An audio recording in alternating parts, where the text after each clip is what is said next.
Bang Dul. Pagi, Pak. Pagi.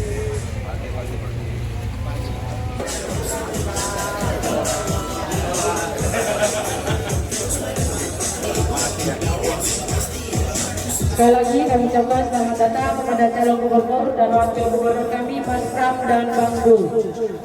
Acara kita mulai. Gubernur kita sudah hadir pada pagi hari ini, tepuk tangan untuk Mas Pram dan Bang Dul. Terima kasih. Wassalamualaikum warahmatullahi wabarakatuh. Pak RW yang saya hormati, para tokoh masyarakat RW 09 yang hadir. Pertama-tama saya ingin mengucapkan terima kasih. Kehadiran Bapak Ibu dan saudara-saudara sekalian merupakan sebuah dorongan yang luar biasa bagi kami berdua. Saya dan Bang Dul jarang sekali berdua. Cuma hari ini ada 3 titik yang bisa berdua. Biasanya hampir nggak pernah. Dan warga Sunter termasuk yang beruntung bisa saya dan Bang Dul berdua. Bapak Ibu saudara-saudara sekalian, saya dan Bang Dul kalau memimpin Jakarta pasti kami akan memimpin adil bagi semuanya. Tidak pernah melihat latar belakang adat, budaya, agama, kultur, dan sebagainya. Karena Jakarta ini adalah multikultur kompleks. Sehingga kami berdua dalam kampanye sama sekali tidak pernah urusan agama, urusan budaya, urusan kultur, dan urusan hal yang berkaitan dengan etnisitas dan sebagainya. Bahkan kalau diperhatikan, penyebutan nama kami berdua pun juga menggunakan nama Mas dan Bang. Karena memang saya lahir di Kediri, Jawa Timur, sampai dengan SMA saya di Kediri, melanjutkan kuliah di ITB, S2 Gajah Mada, S3-nya di Unpad, sedangkan Bang Dul asli Betawi. Jadi kami tidak akan merubah menjadi Bang Pram, terus saya Mas aja. Karena memang orang Jawa ya tetap aja Jawa. Kalau Bang Dul memang Betawi asli. Saudara-saudara sekalian, itu yang pertama. Yang kedua, saya hampir 1,5 bulan ini setiap hari ada 10, 11, 12 titik. Biasanya mulai dari jam 6 pagi, selesai jam 10 malam. Saya ini jadi pejabat udah lama Pak, 25 tahun. Pernah menjadi sekretaris Presiden Megawati, 2 kali menjadi menterinya Pak Jokowi, pernah menjadi pimpinan DPR, terpilih sebagai anggota DPR 4 kali, jadi perjalanannya panjang Pak. Saya tidak pernah melobi siapapun, masuk Bang Dul, untuk menjadi calon gubernur maupun wakil gubernur. Tetapi karena diamanahkan, kami bekerja keras untuk itu. Dan kalau kami diberikan amanah menjadi gubernur di Jakarta, saya dan Bang Dul pasti satu, kami punya beban politik pribadi. Yang kedua, Bapak Ibu sekalian pasti hal yang berkaitan dengan nama saya dan Bang Dul tidak pernah tersebutkan untuk hal-hal yang tidak baik. Yang ketiga paling penting adalah setelah saya melihat keliling, persoalan di bawah itulah yang harus diselesaikan. Bukan persoalan yang mulu-mulu yang menjanjikan sesuatu yang pasti tidak akan bisa dipenuhi. Jadi kami akan mengerjakan sesuatu yang harus dipenuhi. Jadi kalau misalnya di warga RW 09 di Sunter ini pasti ada persoalan-persoalan di tempat ini. Tadi di Ancol kami istilahnya belanja masalahnya satu, gornya naiknya tiba-tiba dari 175 menjadi 500 juta per tahun, per 5 tahun. Kedua, untuk Ancol Barat yang dulu dibuka, sekarang ditutup, tidak dibuka. Sehingga kami akan menyelesaikan persoalan-persoalan seperti ini. Bahkan di tempat ini pun kami sudah mengirim orang untuk memantau, melihat apa sih persoalan-persoalan yang ada di Sunter ini. Ada 2 yang saya kami catat, yang pertama adalah Danau Cici dan Danau Bisma, betul nggak? Itulah yang menjadi persoalan warga sekarang ini. Yang kedua adalah portal di sepanjang jalan Danau Bisma yang dianggap sangat mengganggu bagi warga, betul. Karena seringnya pengguna jalan kebut-kebutan di situ. Maka kami akan menyelesaikan persoalan-persoalan seperti itu. Tetapi tidak kalah pentingnya, Jakarta ini juga harus ada inovasi. Nggak bisa Jakarta ini misalnya menyelesaikan persoalannya hanya bergantung pendapatannya dari pajak dan restribusi. Maka saya akan menggagas, pasti udah dengar, saya akan menggagas yang namanya Jakarta Funding. Jakarta Funding itu sama dengan Kita Funding, di mana Jakarta Funding, dari mana dana Jakarta Funding? Dari Silva. Silva itu sisa anggaran yang ada di anggaran pendapatan belanja daerah kita setiap tahun itu 5 sampai 6 triliun. Kenapa nggak uang itu kita kelola secara profesional? Yang mengelola bukan ASN, bukan BUMD, bukan gubernur maupun wakil gubernur, bukan. Yang mengelola adalah profesional.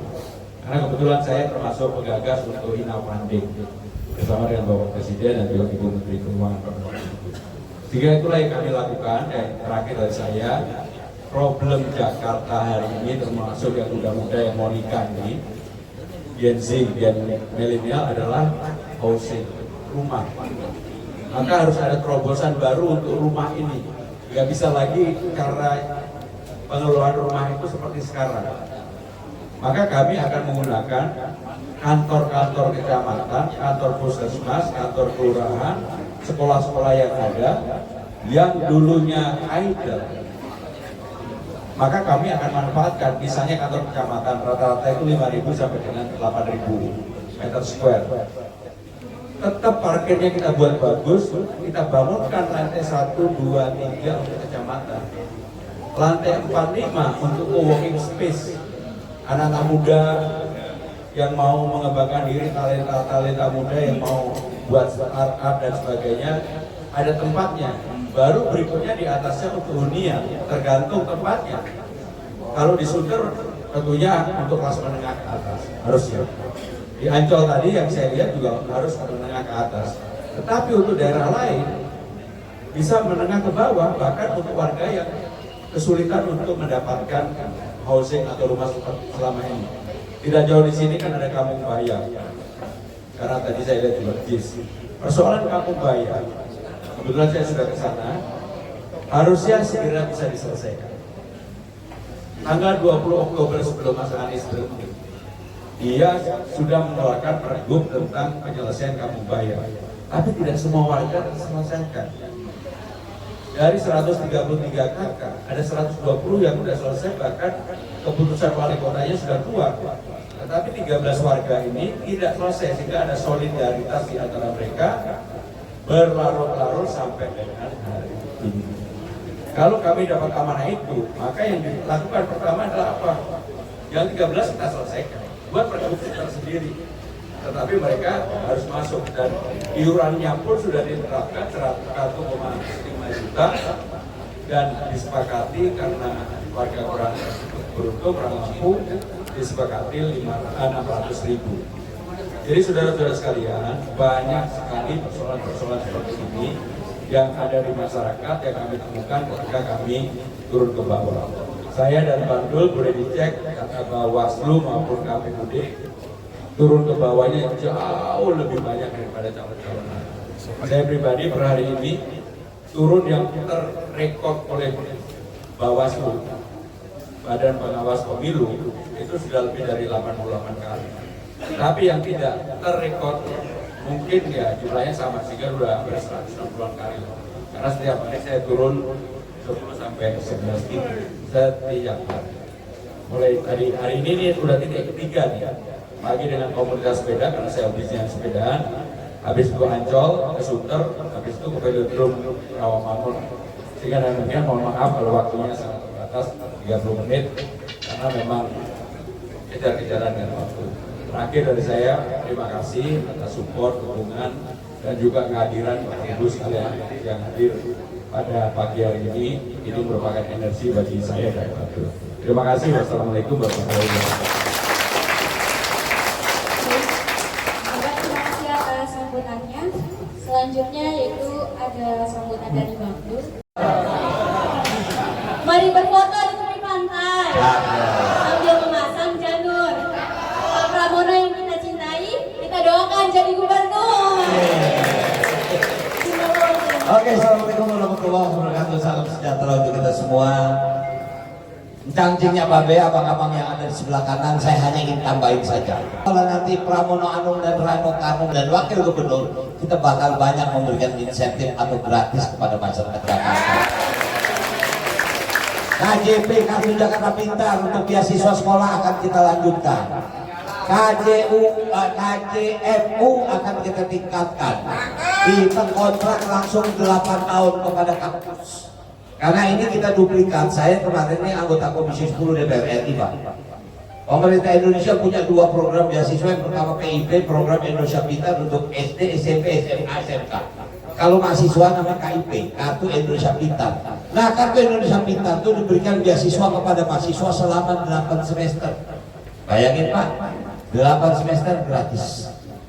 Bahkan tiap bulan kita berikan untuk bantuan sosial buat mahasiswa berkisar 800 sampai 1,2.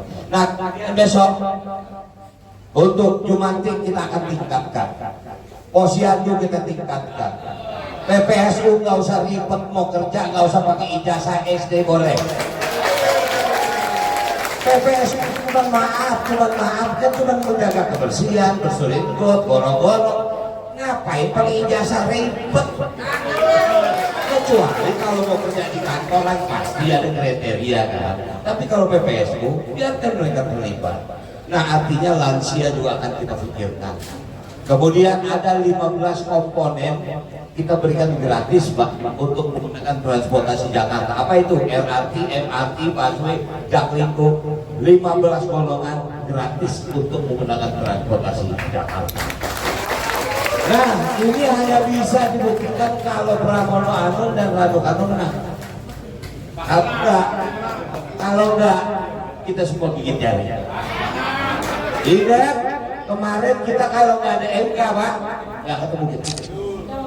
Kalau MK kemarin nggak putuskan kita bisa ikut, Jakarta nggak punya calon cuma 1 dan kota kosong saja. Kita nggak mau kan?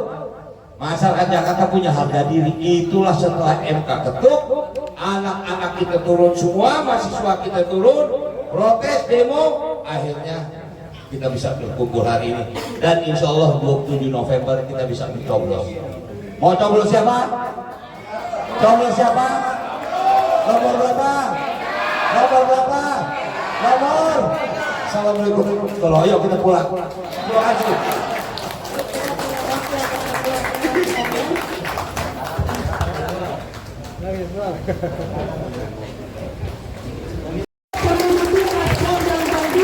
Agar jadi gubernur dan wakil gubernur kita.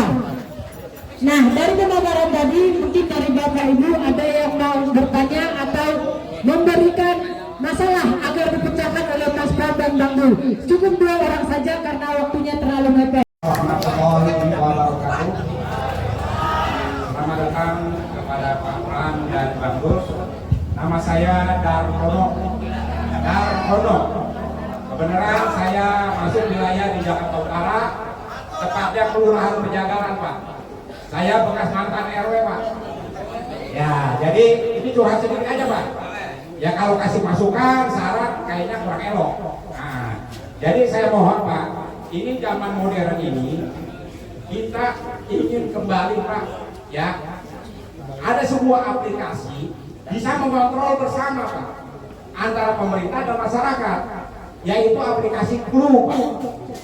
Nah, itu karena jujur Pak, saya waktu menjabat RW itu Clue saya pernah gunakan, saya pernah bersentuhan dengan wilayah-wilayah lain, dan cara meresponnya cepat Pak.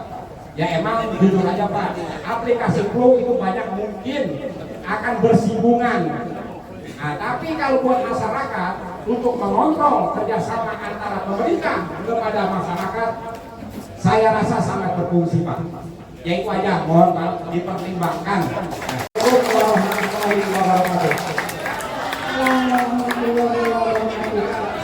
Saya tinggal di daerah Jalan Utama di Taman Sindra 2, persis di belakang bis.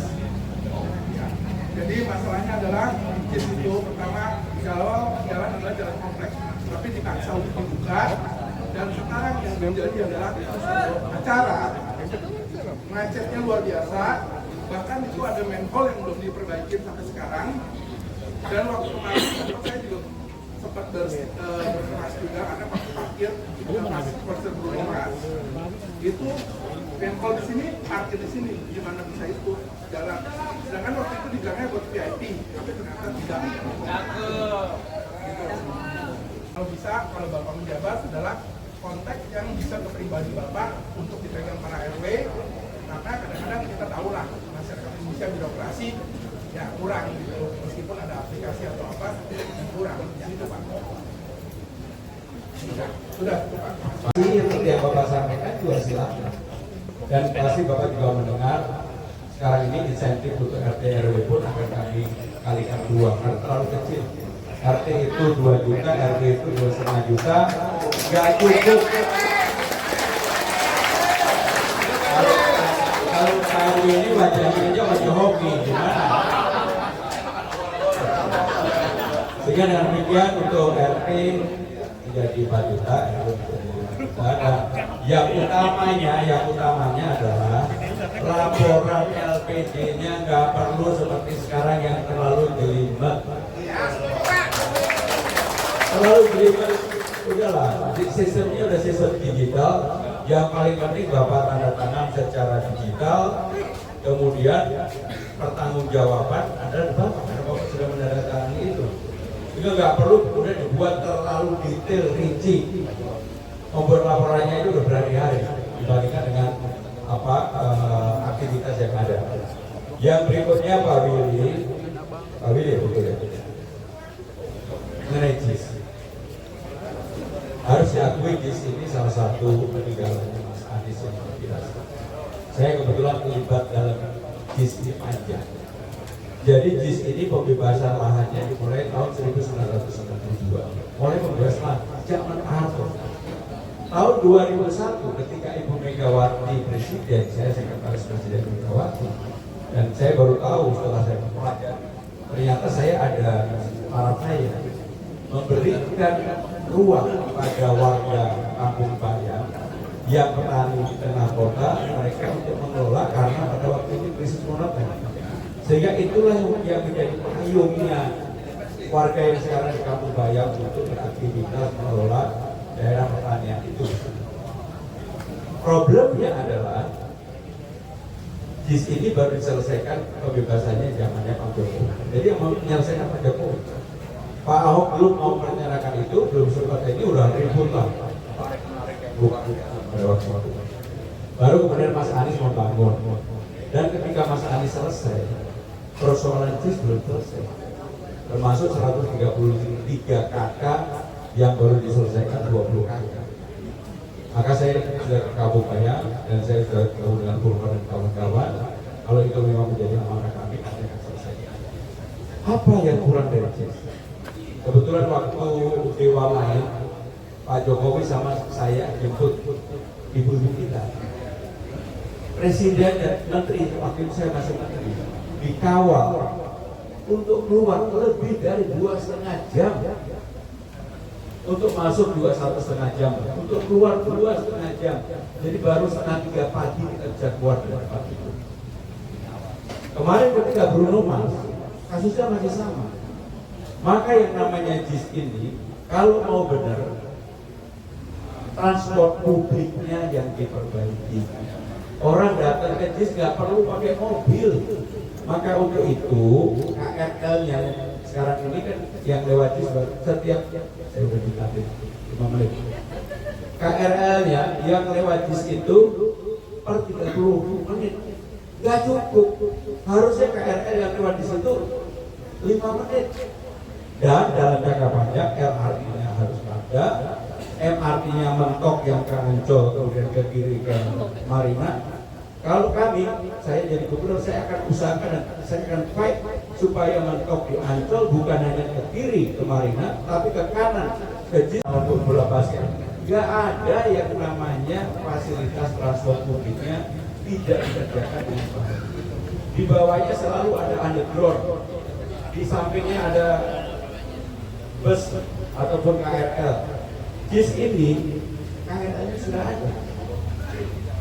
Tinggal MRT-nya dibangun supaya orang dari Lebak Bulus kalau mau nonton Bruno Mars yang kemarin nggak perlu lagi bawa mobil dari Lebak Bulus sampai dengan JIS, bahkan mungkin kalau dia mau main-main sampai Tanjung Priok mau pergi aja.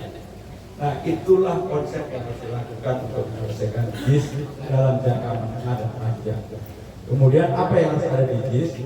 JIS menjadi simbol baru, cetannya bisa ada Persija bisa home di situ, dan JIS harus ada tempat untuk hangout, tempat untuk jualan merchandise, tempat untuk orang ngopi dan sebagainya. Kalau itu dilakukan, saya yakin JIS akan menjadi simbol baru. Bahkan untuk musik sebenarnya salah satu kelebihan JIS, karena GBK itu kan terlalu gede, daya tampungnya hampir 90.000, kalau JIS itu kan 40.000 lah cukup. Kalau konser Bruno Mars, Coldplay, bahkan saudara mudah-mudahan Taylor Swift, BTS bisa main di situ, keren banget. Terima kasih. Tidak ada penuh, yang di situ banyak kontainer Pak, dan besar yang lewat dan membahayakan. Tuh, tadi saya sampaikan ya. Iya, benar. Jadi minta tolong Apa yang menjadi pertanyaan itu yang tadi saya sampaikan ketika kami sudah mengirim tim untuk memotret. Jadi Bu, Ini sebetulnya dicatat itu. yang kebut-kebutan pertama ya. Baik, kami kasih atensi khusus dulu. Oke.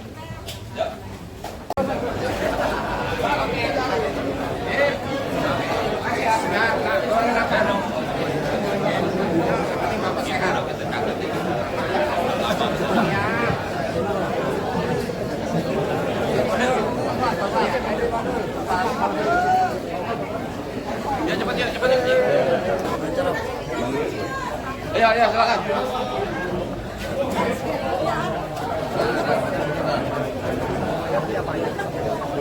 Ya tentu setiap wilayah kita kunjungi pasti punya permasalahan. Walaupun sebetulnya pelayanan umum itu menjadi basic. Tadi misalnya ada permintaan untuk portal, misalnya. Nah itu tentu harus kita berkoordinasi dengan dishub segala macam. Nah, kemudian misalnya tadi seperti ada harapan bahwa tentang fasos-fasos yang bisa digunakan. Tapi artinya inti permasalahan yang kita kunjungi ini memang kita sedang belanja masalah. Untuk kita bisa tahu apa sih permasalahan yang utama. Termasuk JIS tadi ya? Nah, termasuk JIS tadi kan. JIS itu kan investasi besar. Tinggal kita lengkapi saja gitu. Supaya JIS ini memang menjadi landmark baru buat Jakarta gitu. Itu aja seperti itu. Jadi pengaturan transportasi di JIS-nya gimana? Nah, itu harus mempunyai spesifik ya. Ini mesti memang didesain secara khusus. JIS secara infrastruktur bangunan selesai, tapi untuk transportasi memang belum sempat selesai. Nah, ini memerlukan waktu, tapi bukan berarti JIS tidak bisa digunakan, bisa digunakan. Selama ini sudah cukup digunakan. Cuman memang belum bisa maksimal. Sebetulnya banyak pemusik-pemusik luar mau main di Indonesia, kalaupun mereka mau di JIS, mereka dengan segala macam catatan. Nah, artinya kenapa misal ke JIS? Karena secara kapasitas bisa cukup dengan 40.000. Kalau GBK itu kan 100.000. Nah, itu juga menjadi kriteria bagi entrepreneur luar negeri. Itu harus kita dengar. Mungkin itu. Soal KJP yang tadi Bang. KJP itu kan memang sebuah program yang sudah berjalan. Tinggal sekarang kita bisa tingkatkan, bisa. Jumlahnya bisa. Dari mana sumbernya tadi? Mas Pram udah bilang, ini silpa kita besar, bahkan akan jadi Jakarta Fund. Nah, silpa itu kan sisa anggaran. Yang agak surprise saya, sisa anggaran itu sudah bisa didesain di awal. Nah, jadi memang, waduh, hebat juga waktu saya baca APBD dan saya analisa. Ini ternyata memang Jakarta ini sebuah provinsi yang mandiri. Artinya dia nggak butuh APBN, walaupun APBN ada di Jakarta. Cuman artinya dengan kemampuan finansial Jakarta, dia bisa melakukan seperti tadi Mas Pram bilang SMA bisa swasta yang tertentu swastanya atau beasiswa untuk yang tidak hanya di negeri gitu. Bisa seperti itu. Oke ya.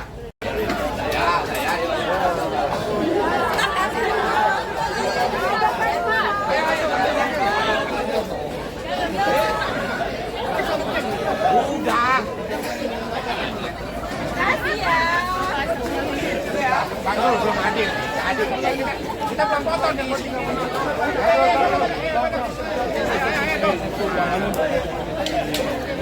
Ayo.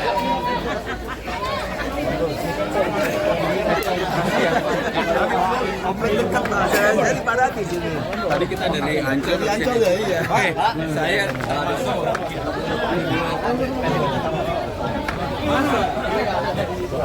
Panen tuh Pak.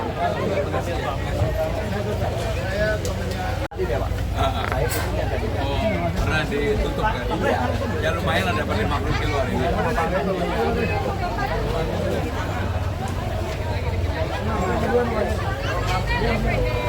Makasih ya, makasih. Iya, makasih. Harus ya. Bagi Ibu Gubernur.